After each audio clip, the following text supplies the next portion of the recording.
नमस्कार। सीमा शर्मा के योगा चैनल में आपका स्वागत है। आज मैं करने जा रही हूँ रबर नीति, जो एक क्लिंजिंग प्रोसेस है। ऐसे तो ये हमेशा ही सबको करना चाहिए, लेकिन इस मौसम में बहुत ज़रूरी हो जाता है। इसके फ़ायदे गिनवाना चाहूँगी। जिन लोगों को माइग्रेन रहता है, जिन लोगों को नाक में मांस बढ़ जाता है, हड्डी बढ़ जाती है, तो बिना ऑपरेशन के ही इस प्रोसेस को करने से वो लोग बिल्कुल ठीक हो जाते हैं। और जिन्हें प्रॉब्लम है वो करके देखिए, तब आपको पता चलेगा इसके कितने सारे गुण होते हैं। ऐसे तो आप इसको जो मैं बताऊंगी बहुत आसान तरीके से बताऊंगी, लेकिन फिर भी इसके लिए मैंने एक लिया कैथेटर, मतलब रबर। इसका एक सिरा है बंद और एक सिरा है खुला हुआ। तो बंद वाली साइड से मैं इसे अंदर डालूंगी और रब करूंगी वहाँ पर। लेकिन इसमें आप क्या करें, रात को अपनी नोस्टल में 2-2 बूंद या तो देसी घी या रोगन बादाम डाल दें। और जिन्हें सरसों का तेल सूट होता है वो उसे भी डाल सकते हैं, या कोई भी लुब्रिकेंट जो आपको पसंद हो। मैं देसी घी डालती हूँ, इसलिए आपको बता रही हूँ।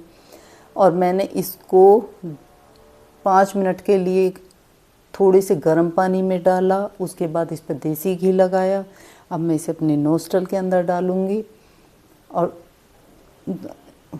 अपने इस फिंगर से मैं इसको गले से बाहर निकालूंगी, क्योंकि कुछ लोगों को इसे करते करते ना ब्लड आ जाता है। तो उससे आपको डरने की कोई ज़रूरत नहीं है, क्योंकि ये जो हमारी गले में श्लेष्मा झिल्ली होती है, कुछ लोगों की बहुत हार्ड हो जाती है।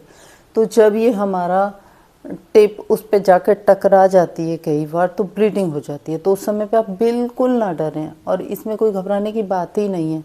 आप इसको तुरंत बाहर निकाल दें, ब्लड थोड़ी सी देर में रुक जाएगा। उसे साफ़ करके आप अपने नोस्टल में 2-2 बूंद लुब्रिकेंट की डालें, जो भी आपको सूट करता है। अगले दिन ना करें, उससे अगले दिन आप इसको फिर ट्राई करें, क्योंकि वो जो श्लेष्मा झिल्ली जो हुआ था बिल्कुल ठीक हो जाएगा। तो इसलिए इसमें घबराने का जैसा कुछ होता ही नहीं है। और अगर कहीं ये अटक रहा है अंदर, तो आप इसको रोटेट करके अंदर करें। और आपको अपने इस फिंगर से इसको गले में हाथ डाल के खींचना होता है। अब जैसे हम लोग करते हैं जल नेति, तो वो तो हम एक से डालते हैं तो दूसरे में अपना आप आ जाता है, हमें कुछ नहीं करना पड़ता। इसमें हमें निकालना पड़ता। तो इसके लिए आपको अपने नेल्स कट करने होंगे, नहीं तो वो आपके गले में चुभ जाएंगे। और जो लोग बिल्कुल ही नया करना चाहते हैं, उन्हें 1 हफ्ते के लिए जल नेति करनी पड़ेगी, क्योंकि दोनों नोस्ट्रल को क्लीन कर देगी जल नेति और श्लेष्मा झिल्ली की सफाई कर देगी। तो ब्लड के चांस एकदम ख़त्म हो जाते हैं। लेकिन फिर भी अगर ब्लड आ जाता है, तो मैंने आपको बताया है आपको क्या करना है। चलिए मैं करके दिखाती हूँ। अब मैं इसको पानी के एरिए पर लेकर जाऊँगी, क्योंकि मेरे को एक बार मैं डालकर जब निकाल लूँगी, तो दूसरी बार मैं इसको वॉश करके फिर से डालूँगी नाक के अंदर। तो चलिए मैं आपको इसको करके दिखाती हूँ। मैंने इस पे देसी घी लगा लिया है। अब मैं इसको हल्का सा धोऊंगी, बस। अब आप चेक करें आपकी कौन सी नोस्ट्रल एक्टिव है। शुरुआत आप उसी से करें। थोड़ा सा झुकें,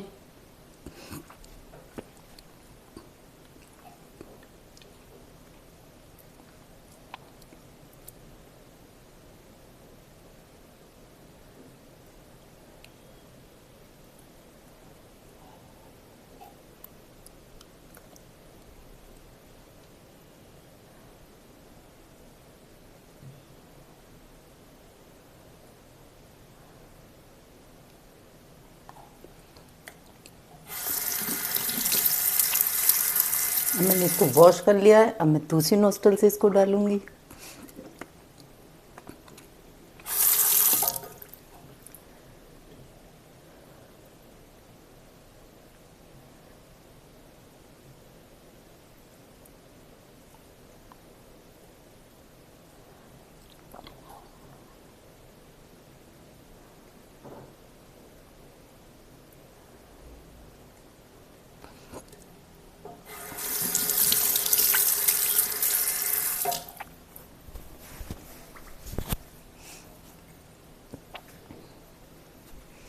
ये प्रोसेस ख़त्म हो चुका है। मुझे उम्मीद आपको पसंद आएगा।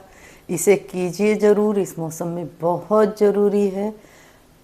और इस बहुत टफ नहीं है, आप इसे आसानी से कर पाएंगे। और मैं आपको बता दूं रबर का साइज़, मैंने ये लिया है 8 नंबर का रबर, लेकिन आप अगर शुरू कर रहे हैं तो आप 3 नंबर से या 4 नंबर से करें, इससे ऊपर शुरुआत में ना जाएं, क्योंकि ये 5, 6, 7, 8, 12 नंबर तक आता है ये रबर। लेकिन आप 3 या 4 से शुरू करें, मैंने 8 करके आपको दिखाया है। अगर मेरी वीडियो पसंद आए तो इसे लाइक कीजिए, शेयर कीजिए, मेरे चैनल को सब्सक्राइब कीजिए, बेल आइकन को ज़रूर दबाइए अगली वीडियो देखने के लिए। नमस्कार।